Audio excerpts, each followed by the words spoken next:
Praise the Lord. आप सभी को प्रभु यीशु मसीह के मीठे नाम में जय मसीह की। आज मैं आपको उपवास की सामर्थ्य के बारे में बताना चाहूँगी कि उपवास की सामर्थ्य से हमें क्या फ़ायदे मिलते हैं। उपवास क्या है, उपवास कैसे और क्यों रखना चाहिए। मेरे प्रियो, उपवास प्रार्थना का मतलब है अपने आप को नर्म और दीन बनाना, जो यह बताती है कि हमारी सारी निर्भरता परमेश्वर पर है। उपवास करने का मतलब सिर्फ ये नहीं है कि हम खाने को छोड़ देते हैं और हमने उपवास रखा है और हम वचन के करीब में नहीं जाते हैं, परमेश्वर के करीब नहीं जाते हैं, प्रार्थना नहीं करते हैं। वह उपवास नहीं कहलाता, वह सिर्फ डाइटिंग कहलाता है। उस उपवास से सिर्फ हम अपने वजन को कम कर सकते हैं। हमारा उपवास कैसा होना चाहिए? आइए मेरे प्रियो, यशाया उसका 58 अध्याय उसकी 5 आयत, जिसमें इस प्रकार से लिखा गया है, जिस उपवास से मैं प्रसन्न होता हूँ, अर्थात जिसमें मनुष्य समय को दीन करे, क्या तुम इस प्रकार करते हो? क्या सिर को झाऊ के समान झुकाना, अपने नीचे टाट बिछाना और राख फैलाना ही को तुम उपवास और यहोवा को प्रसन्न करने का दिन कहते हो? आमीन। जी हाँ मेरे प्रियो, यहोवा हमसे ये कहता है, मैं वो ऐसे उपवास से प्रसन्न होता हूँ जिसमें मनुष्य हम लोग अपने आप को दीन करें। दीन किस प्रकार से? हर एक उन बातों से जो हम बोलते हैं, गंदे विचार, गंदी बातें जो हम बोलते हैं, इन सब चीज़ों से भी हमें उपवास करने की ज़रूरत है। सिर्फ मतलब ये नहीं है कि जिस दिन हमने उपवास है उस दिन हमने 2 टाइम का खाना छोड़ दिया, या 3 दिन का हमने उपवास रखा, या 4 दिन का उपवास रखा, या 40 दिन का उपवास रखा। उस उपवास के उपरांत हमने फास्टिंग करी, खाना छोड़ा और परमेश्वर के निकट गया, और बाकी जब वो उपवास ख़त्म हो गया फिर हम अपनी डेली लाइफ में आ गए। नहीं मेरे प्रियो, हमें निरंतर दीन बने रहना है उसके लिए, और भी अपने साथियों के लिए, अपने साथ में हर एक लोगों के साथ दीन बने रहना है। बाइबल हमें यही सिखाती है। हमें उपवास किसी को दिखाने के लिए नहीं करना कि किसी और ने रखा तो मैं भी रख लेता हूँ, या हमारा उपवास इस प्रकार का नहीं होना चाहिए। हमारा उपवास इस प्रकार का होना चाहिए कि हम उस उपवास में अपने परमेश्वर के निकट जाएं, उसके साथ समय को बिताए। उपवास का मतलब यही है कि हमने संसारिक वस्तुओं, संसारिक चीज़ों का, संसारिक खान पान का त्याग दिया है और अपने परमेश्वर के निकट बैठे हैं, ताकि हम उसके साथ बैठ सके, उसके साथ बातें कर सके और उसके साथ वह सामर्थ्य को पा सके जो वह हमें देना चाहता है। बल्कि मेरे प्रियो, उपवास के समय अपने आप को नर्म दीन बनाए रखें और भी दिन अपने आप को नर्म दीन बनाए रखें, और उपवास में जरूर अपने परमेश्वर के साथ समय जरूर बिताएं, वचन जरूर पढ़ें, प्रार्थना जरूर करें। हमें किसी को शो ऑफ नहीं करना है कि हम फास्टिंग में हैं।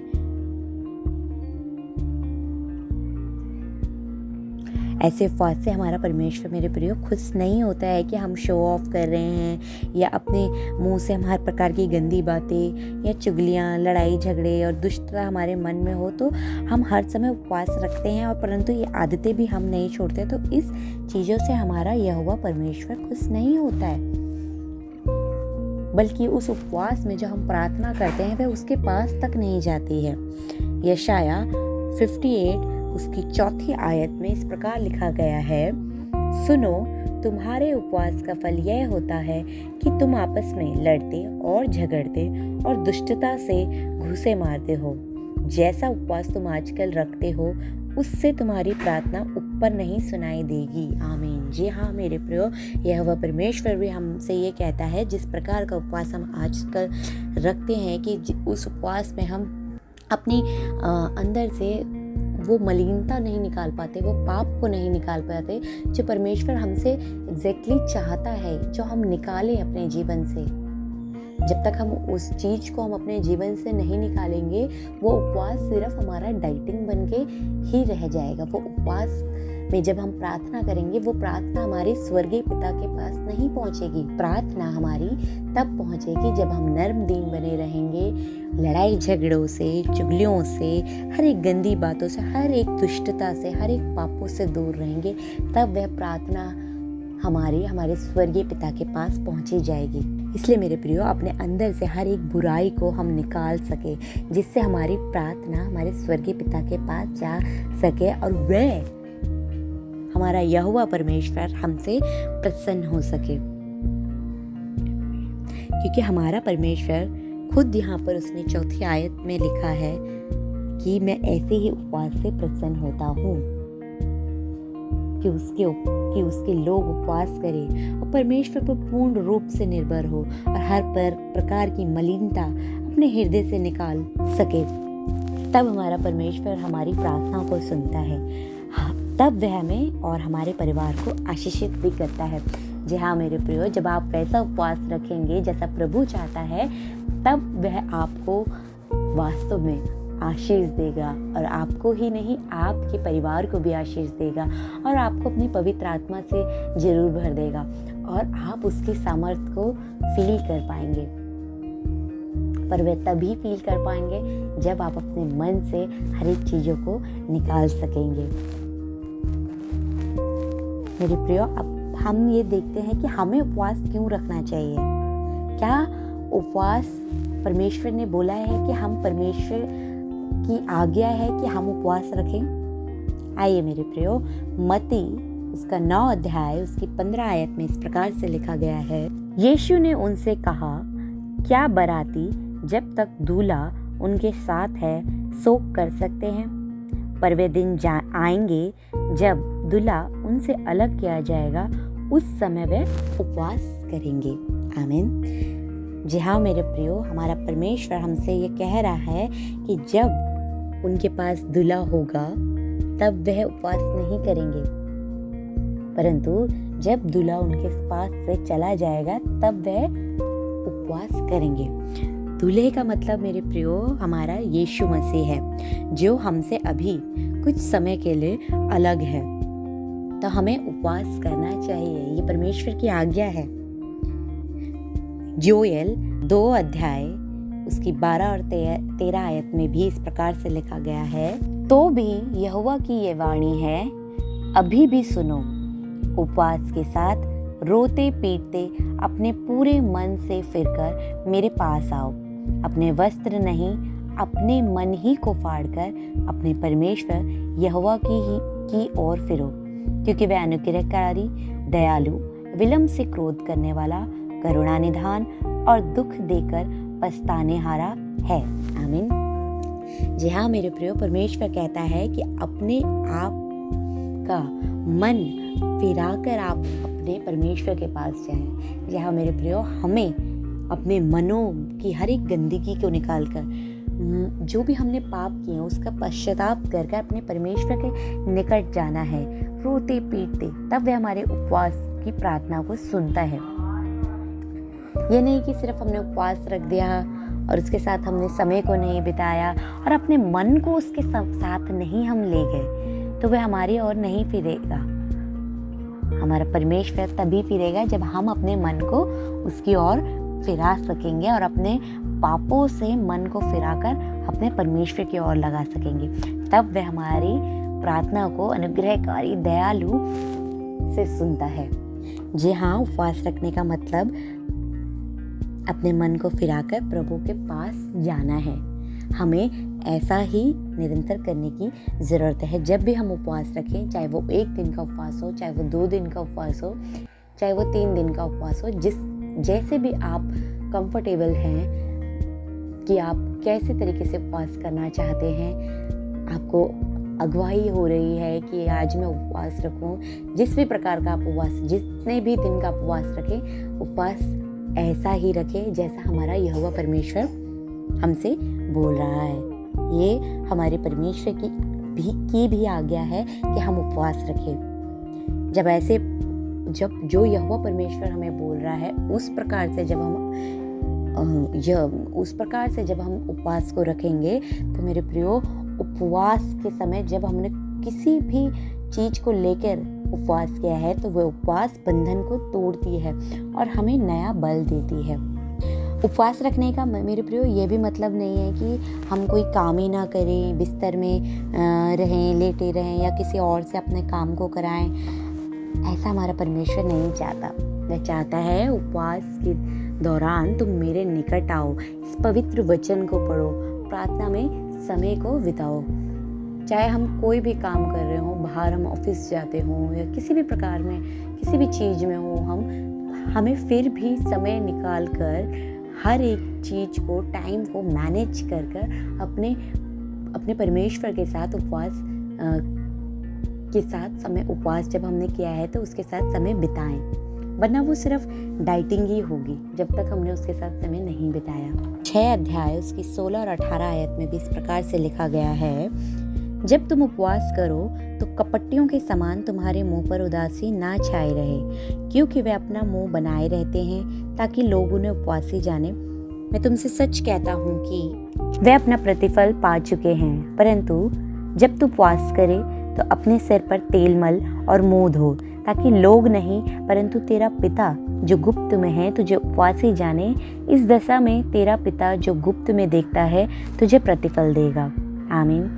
जी हाँ मेरे प्रियो, कभी कभी हम लोगों को शो ऑफ करते हैं कि आज मेरा उपवास है, आज फास्ट है, और उस उपवास में हम अपने परमेश्वर के निकट भी नहीं जा रहे हैं और सब कुछ जो परमेश्वर को नहीं भाता है वो हम कर रहे हैं। वो उपवास से, जैसा कि मैं कह चुकी हूँ, उस उपवास से हमें कोई भी फ़ायदा नहीं होगा, कोई भी हमारे बंधन नहीं टूटेंगे, किसी भी प्रकार का हमें नया बल प्राप्त नहीं होगा, किसी भी प्रकार की हमें पवित्र आत्मा की सामर्थ्य नहीं मिलेगी।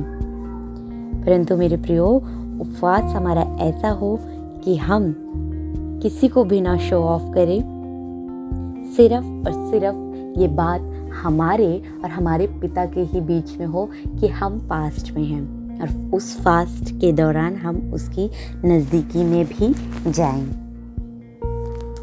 और मेरे प्रियो, उपवास करने का भी हमारा कोई मकसद, रीज़न या कोई उद्देश्य होना चाहिए। ऐसा नहीं कि उपवास रख दिया और उसको रखने का कारण हमें ना पता हो। कई बार ऐसा होता है कि हम किसी और को देखकर उपवास रख देते हैं कि ये भी 3 दिन का उपवास रख रहा है तो मैं भी 3 दिन का उपवास रख लेता हूँ, ये भी 40 दिन का उपवास रखता है तो मैं भी 40 दिन का उपवास रख लेता हूँ।